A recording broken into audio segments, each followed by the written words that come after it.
हरिओम समाधीपाद सूत्र क्रमांक 45 सूक्ष्म विषयत्वमच आलिंग पर्यावसनाम.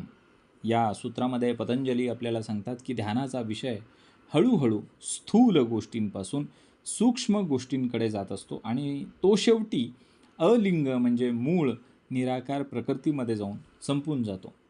हे सूत्र आपल्याला ध्यानाचा प्रवास अत्यंत सूक्ष्मपणे सांगत आहे. बघा ना, आपण ध्यानाची सुरुवात कुठून केली? स्थूल विषयापासून केली.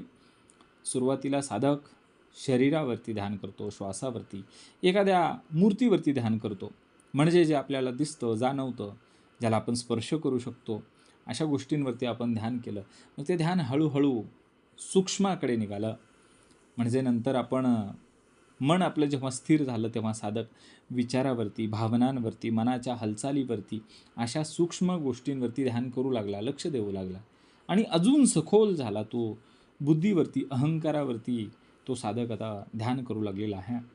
अहंकार म्हणजे मीपणा आणि बुद्धी म्हणजे निर्णय क्षमता. अजून सूक्ष्म स्तरावरती साधक पोचलेला आहे आणि सरते शेवटी अलिंग म्हणजे अंतिम टप्पा दाखवला.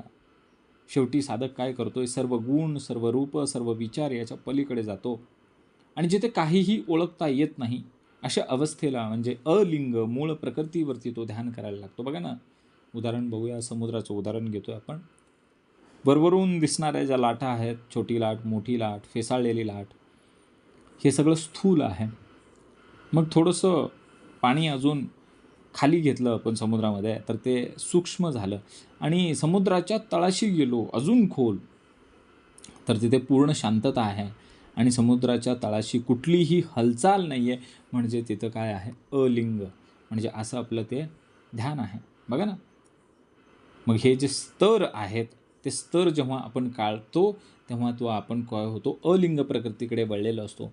संपूर्ण सृष्टी म्हणजे स्थूलातून सूक्ष्माकडे गेलेली आपल्याला दिसून येते आणि योगी हा प्रवास करत असतो स्थूलातून सूक्ष्माकडे आणि सूक्ष्मातून कारणाकडे आणि सरते शेवटी तो अलिंग म्हणजे मूळ प्रकृतीमध्ये विलीन होत असतो. ध्यानाचा विषय हळूहळू सूक्ष्म होत जात आहे. हे सूत्र आपल्याला सांगतं की मन बाह्य जगापासून आता आतल्या स्तराकडे वळतं झालेलं आहे. सर्व लक्षणे, सर्व रूप, सर्व विचार आता संपलेले आहेत आणि साधक मूळ प्रकृतीमध्ये अलिंगापर्यंत पोहोचलेला आहे.